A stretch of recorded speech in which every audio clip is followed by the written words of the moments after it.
Okay, let's continue. So the right methodology, what are this right methodology that you are expected to of course to deliver? Okay. Now, as I mentioned, I know this may you might not understand 100% of what is in this slide, but absorb whatever you can. Okay, but do not panic. What I'm asking is, do not panic. Okay, do not be pressured if you don't get it right away. Okay, no pressure. This is just an overview. First day of meeting. Now, class, during when I explain this, there will be a lot of hypothetical example. Okay, so kung yung hypothetical example, let's say, yung customer's concern is, mag-invento ko ng, magbibigay ako ng example ng mga customer concern. Let's say, my phone is not charging, where's my package, I need a refund, or the most common concern why the customer is calling. Okay, so those are the hypothetical scenario that I will give example that you might want to apply in the right methodology. Okay, so go to your class. First is the product knowledge, and second is your approach, okay, your skills in taking in calls. So what we will be talking here more is how to handle call, okay, how to talk to a customer, how to empathize, how to give reassuring statements. Then lastly is the product knowledge. So dalawa yan, your skills as taking in calls and the product knowledge, specifically about the product. So yun yung pag-juggle during call. Okay? So siyempre, dapat ka pa rin maging, let's say, rude yung customer mo. Dapat ka pa rin maging polite. Okay? Polite, dito yun sa category A, which is your skills nga. Then, polite while giving them the information. Okay, the refund process will take 48 to 72 hours to reflect on your account. So yun yung category B, which is your product knowledge. Okay, category A is your skills in taking in calls, your call handling skills, and B is your product knowledge. Okay, so yun yung i-juggle during the call, and yun yung pag-aaralan natin. Mostly dito sa category B, which is the product knowledge, hypothetical lang to. Okay, kasi wala namang tayo talagang pinaka-product. So, hindi naman talaga tayo mag-take ng, let's say, hindi naman tayo mag-work sa Amazon or sa Verizon or sa Globe or sa Smart. This is just a hypothetical scenario. Okay? So let's proceed. Okay, first is the right focus. Actively listening to customers' concern. Of course, if you are not focused during the call, if you are put yourself in the shoes of the customer, pag tumawag sila sa inyo. So let's say ikaw, tumawag ka sa customer service ng Shopee or ng Lazada.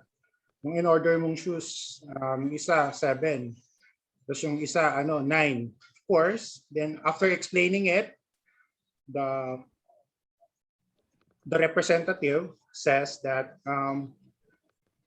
do you mind repeating your concern again? I didn't quite get that. Of course, you will be disappointed if that happens. Okay, dapat right focus. If the customer stated their concern, you should not pay attention to anything else rather than that. Okay, so hindi ka makapag-usap sa katabi mo, yung isip mo dapat dun lang, hindi lumilipad. Next is identifying the emotional and technical need. Pagpasok pa lang ng call, pagbungad pa lang ng problema ng customer, i-identify mo na. Kailangan ba nito ng immediate resolution, or kailangan ba nito ng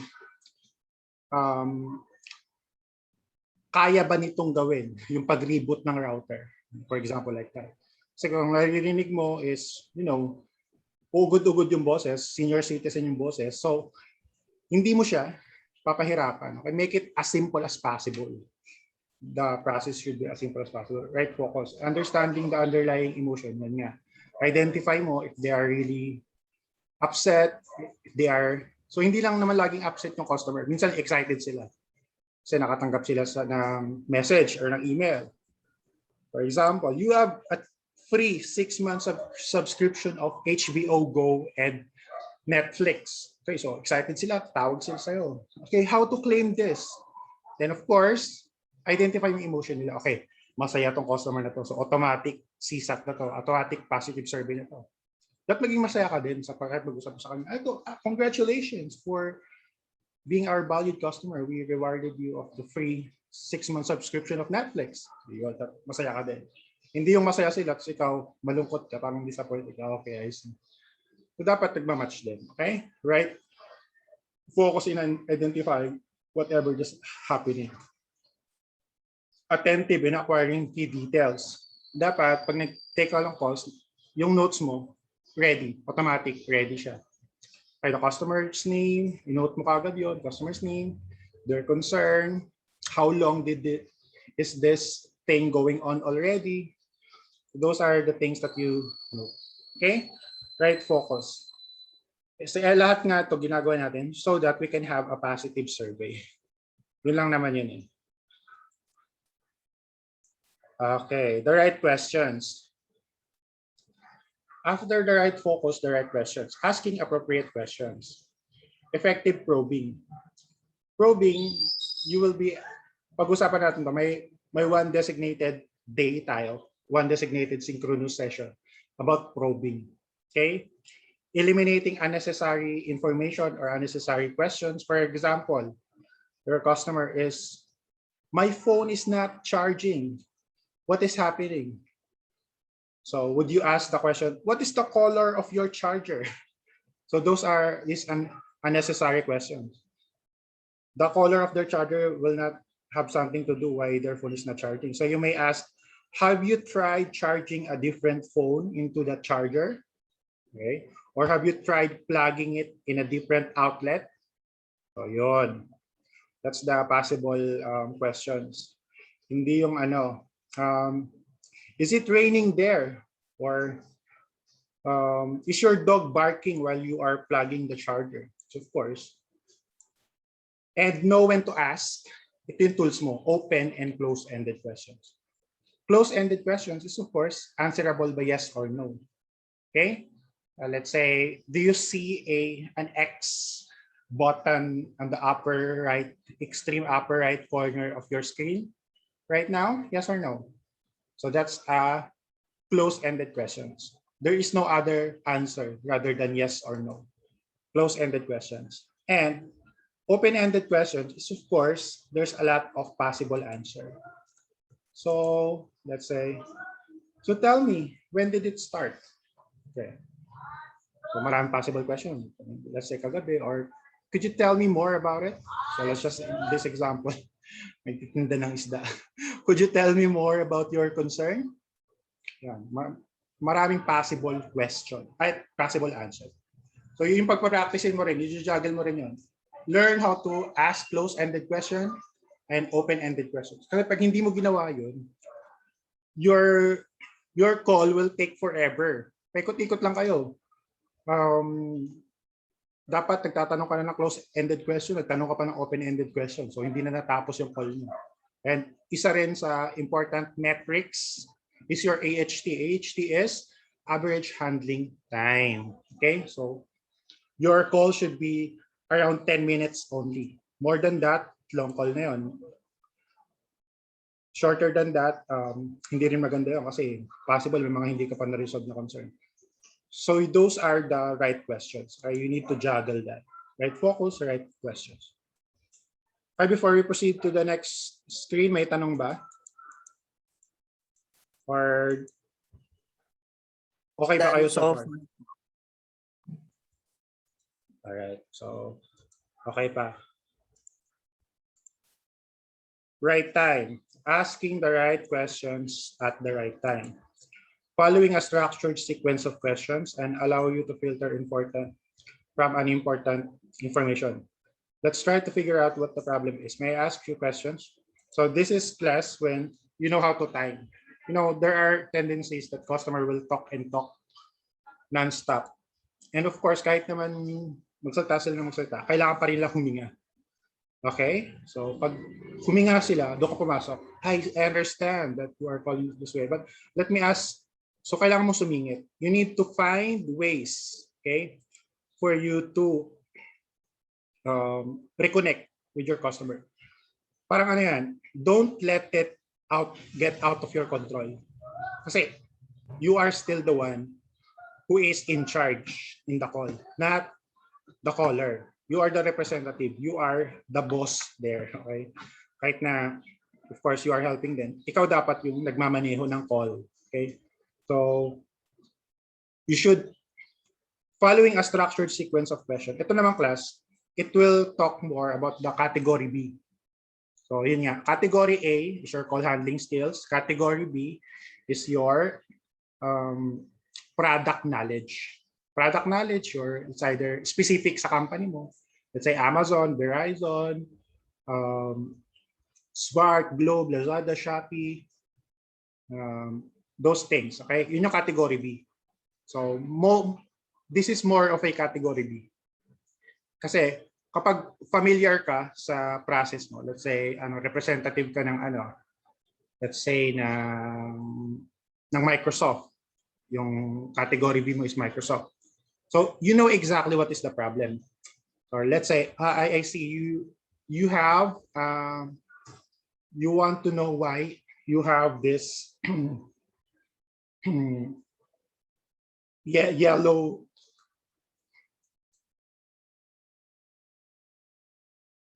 notifications in your desktop, because it only means that you need to update your Microsoft, your operating system, your OS, your Windows 10. Okay, so you need to update that. That's why you are seeing that. So pag very familiar ka sa category B, sa product knowledge, alam mo kung saan papunta yung call. Nag-explain pa lang yung customer, alam mo na kung saan papunta yon. Okay, so this is more of a category B scenario. Okay, right emotion. Ito naman more of course, category A na to. Say your call handling skills. Okay, speaking using the right tone and pace. So right tone, if you know that your caller is not techie, okay, if you know not that technologically inclined person, so you will not give them jargon or things that only techie people will understand. Okay, so let's say instead of saying do you see the Motorola router RGB 3000 below your TV? So hindi mo, instead of giving the serial number, just tell them, do you see the black box where your laptop is connected? So yun lang, black box. Make it as simple as possible. Pero syempre, meron din namang sobrang techie na tao na mas techie pa sa inyo minsan, na alam niya kung paano i-access yung kayo pa tinuturuan. So let's say, I know, so sabi ng caller nyo, I know if I press this for 3 seconds, it will automatically reboot my router. Kayo nga hindi nyo alam yun. So mag-agree lang kayo. I see, yeah. We have that kind of feature in our black box. Something like that. Okay? So you need to pace your tone and then sounding genuinely interested or concerned when asking questions. So I know, class, that we are only there to do our work, but of course, human beings are emotional. Okay? We are all emotional creature. And if kahit na tama tayo, nagpe-prevail yung emotion more than logic. Kaya kapag nakipag-argue ka sa isang tao na alam mo logical ka, tama ka, reasonable ka, pero may emotion na pinanghuhugutan yung kalaban mo. Kahit na tama ka, hindi siya magpapatalo sa'yo. Kasi always, it's emotion prevails more than logic. Kasi ganun talaga yung yung mga tao. Of course, humans are emotional creature. Okay? So, kahit na tama ka, pag hindi mo in-address yung emotion nila, hindi sila maniniwala sa iyo, mga disappoint sila. So, ganun dapat. So, you understand their emotion. I totally understand. You didn't use your internet for 1 week and you are still required to pay the whole month. I know how devastating that is, especially during this time that money is everything. Like ganun. So, hindi mo pwedeng sabihin na pinirmahan mo yan during your when you sign up in our service that you need to wait for our technician to fix your service. So, hindi mo pwedeng ipanglaban yun. Okay? Na aware sila na ganun yung pangyayari. I-address mo yung concern nila. Yeah, yung emotion nila. I understand na sobrang lugi nung nangyari sa'yo. Lugi kayo sa nangyari. Ganun talaga dapat. Ganun dapat. You take care of their emotion. Okay? Once they know, kasi nga, it goes back to the saying na people don't care how much you know until they know how much you care. Okay? Wala kang pakialam kahit gaano ka pakagaling kung wala ka namang care. Okay? All I want to know is how paano ka nagki-care. Then sounding sincere when giving apology or statements. Okay?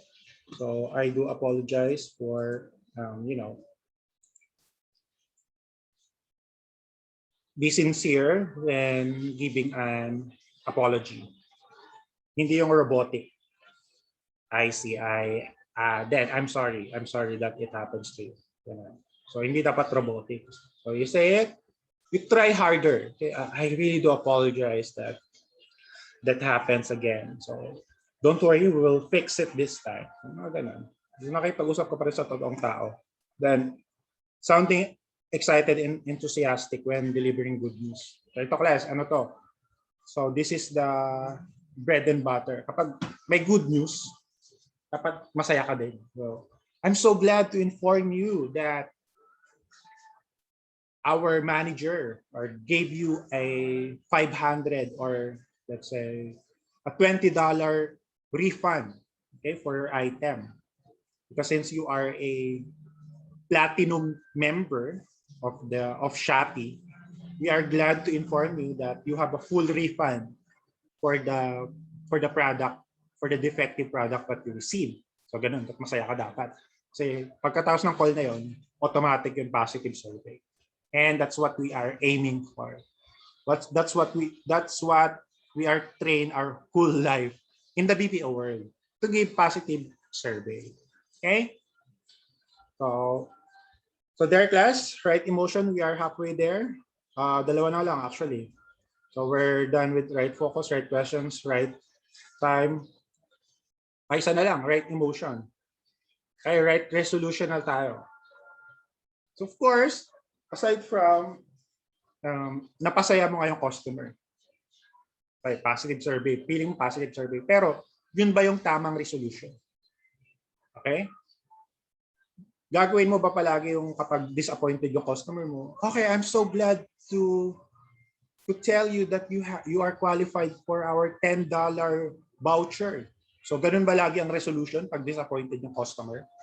So syempre, hindi. Okay? Malulugi yung company kapag disappointed yung customer. Bibigyan mo na lang ng credit, bibigyan mo na lang ng voucher, bibigyan mo na lang ng any goods. Basta na mapasaya sila. That's not the correct resolution. Okay? Whatever their concern, dapat focus ka doon. Okay? Yun talaga yung concern na dapat i-resolve. Making sure that all concerns are addressed.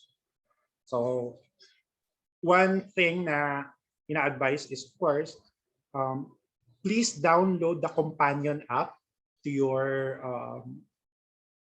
satellite box or to your cable services. We have this, companion app which is downloadable in iOS or Android. So if you download that, you can just simply log there your concern and create a ticket, etc., etc. So yun. Okay? So that's the resolution. That's the correct resolution. That's what you should go. That's where you should go. providing the best possible solution. Of course, yun nga, good solution yung matuwa sila. Best solution yung ma-resolve mo talaga yung concern nila. Okay? Not just mapasaya mo sila. So you come up with, if it's really technician lang makakapagpaayos. Kasi may mga instances class na pag wala silang wifi sa bahay nila, na naputol yung ano, so hindi mo pwedeng sabihin na na maghintay ka lang ng 24 to 48 hours, then the service will come back. Okay?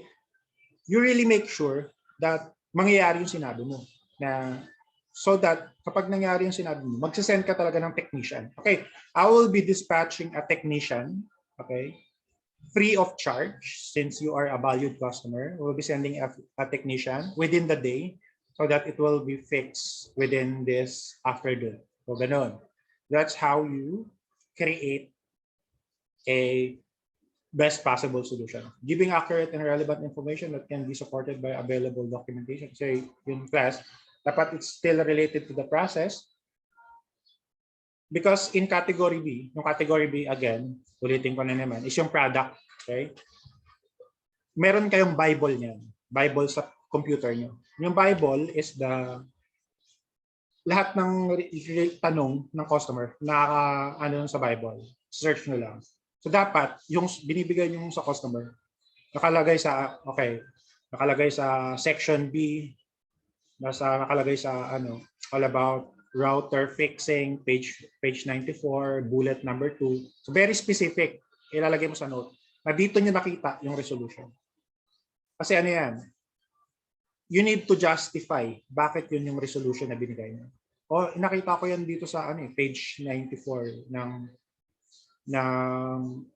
knowledge base. KB yung tawag namin, knowledge base. Dito ka nakita yan. So may reference number pa yon. So reference 72350-112.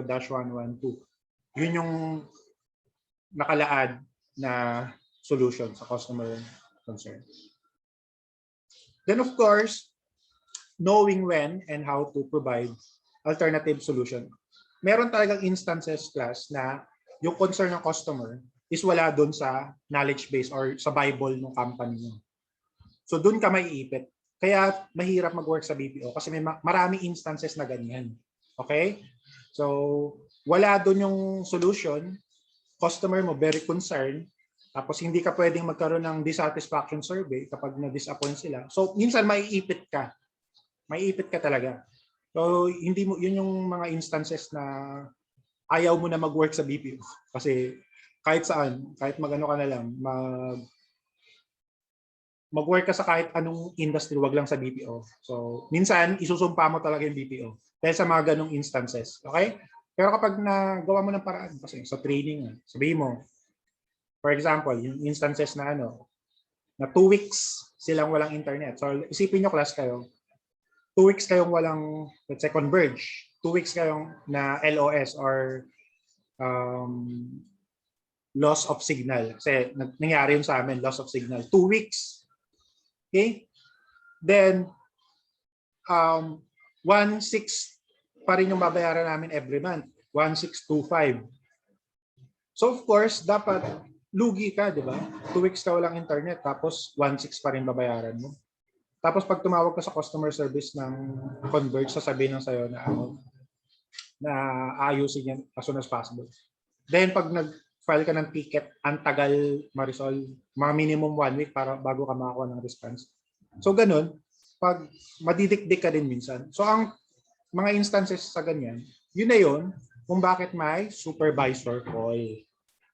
Okay, so doon na papasok yung hindi mo na kaya. Kumbaga, it's your supervisor's turn to handle the concern. So sasabihin ng supervisor niyo, okay, ako na yung mag-handle ng call ngayon. Sabi niyo, I understand na dapat, let's say, kalahati lang ng 1,600. Dapat 800 lang babayaran mo kasi 2 weeks ka walang internet. So, here's the deal, sabi ng manager mo. Kasi manager lang yung may access doon, yung supervisor. I will give you a 800 pesos voucher, okay, to compensate for the 2 weeks na wala kayong internet. So, doon na papasok yung power ng manager. Kasi ikaw, as a normal representative, wala kang way to give voucher of 800 pesos. So, manager lang yung may access sa ganun. So, ganun. So, pag ginawa mo yun, pag ginawa ng manager yun, pag i-identify mo rin na ganun, yung right resolution. Kasi yung alternative resolution, wala nang ibang ano eh. Then, tuloy lang ang buhay. Ganun yung mangyayari. Okay? So, at least, you already have an idea how the right methodology works. Okay? The right focus, right question, right time, right emotion, then the right resolution. Okay? There is really no absolute process in everything. Dapat, case by case, mag-identify ka ng the right resolution niya to apply with your concern.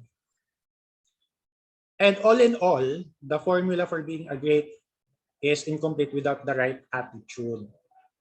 Class, in BPO, people are looking, more during application about their attitude, the representative's attitude, more than their knowledge. With the right attitude can be achieved. Kasi nga, when you come to think of it, class, if yung mga product na yan, yung category B, mapag-aaralan yan.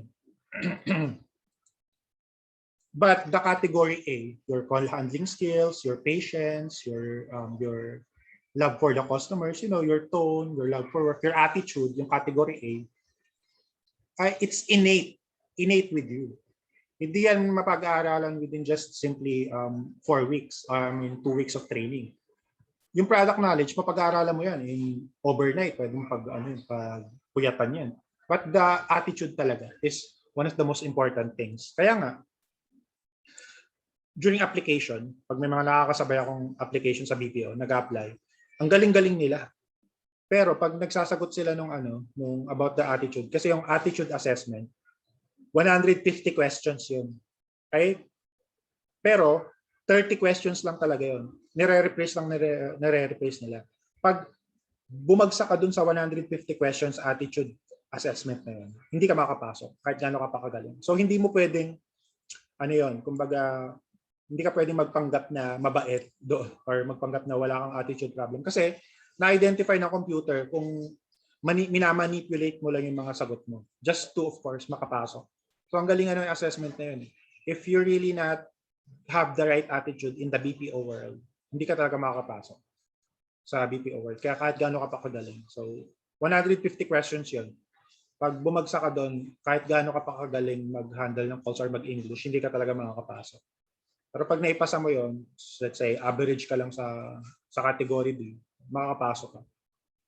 Because that's what the BPO world is looking more. Prioritize nila yung good attitude. Kasi nga, your attitude will determine your altitude. Customer service advisor, it is our responsibility to provide a helping hand to our customers whenever we can. If we have anything to say, we always have to say it right. Okay? So, practice. Okay, so just a recap. Are we now, give me a thumbs up, class, if we are able to have an overview of the process of the caller. So this is it, class. Tapos na yung session natin ngayong araw. Okay? All right, thank you for your thumbs up. Then, are we able to define the right methodology, those 5 methodology, focus, questions, right time, right emotion, then right resolution? Do we have already at least an overview? You may not understand it all for now, but at least absorb whatever you can. Okay, so G ba tayo sa define the right methodology or hindi pa? Sabihin natin at least 50% ng the right methodology is aware na kayo. 50% ng the right methodology. Wala pa rin? Yung 5 methodology na explain natin? 3 lang yung nakagets ng the right methodology? 5? How about the others? Hindi nyo pa gets yung the right methodology? Okay, good. Thank you so much, majority na. Then, confidently apply the right methodology to achieve the CSAT target. So, of course, we cannot confidently apply it just yet. Okay, so this is the day 1. But papunta na tayo dyan. We will be applying the right methodology confidently. Kasi sometimes, guys, what matters is, how you say it. It's not always what you say, but how you say it. If you are confident with what you are saying, your caller will believe you. Okay. So I'm talking to the expert. I'm with the right person. So hindi siya magiging skeptical. So it is more of a whatever, how you say it. It's not what you say. It's how you say it. All right. So we are clear now. Next Saturday class, meron pa rin tayong synchronous session. Okay? So if you don't have any questions, you can may tanong pa ba, class? None so far po, sir. And so far, Thank you, Raven. Thank you, Renel. wala naman po, sir. Okay. Thank you, Renil. So, you know the drill. For documentation purposes, let's now open our webcam so we can take a class picture.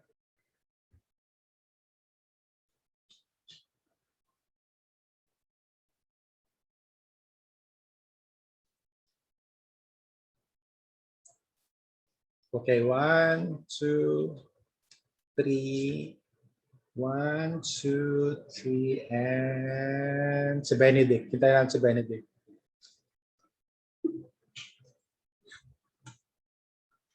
Juster, wala ka bang webcam? Sabihin niyo lang wala kayong webcam. Jamuel, Katrina, Lorraine, come on, open your webcam. Going once. Okay, 1, 2, 3. First slide muna. Smile. Okay, pagagalaw. Send ko lang kay... Wait. And kay card. Okay, next slide. Smile. 1, 2, 3. Smile. All right. So that's it for today's session, ICT 3.3. Thank you so much for being here and have a great morning. Eat now your breakfast. And goodbye. Goodbye, class. Sir. Thank Thank you, you, sir. sir. Sir, thank you. Thank you, sir. Thank you. po, sir. Bye. Thank you po, sir. Bye.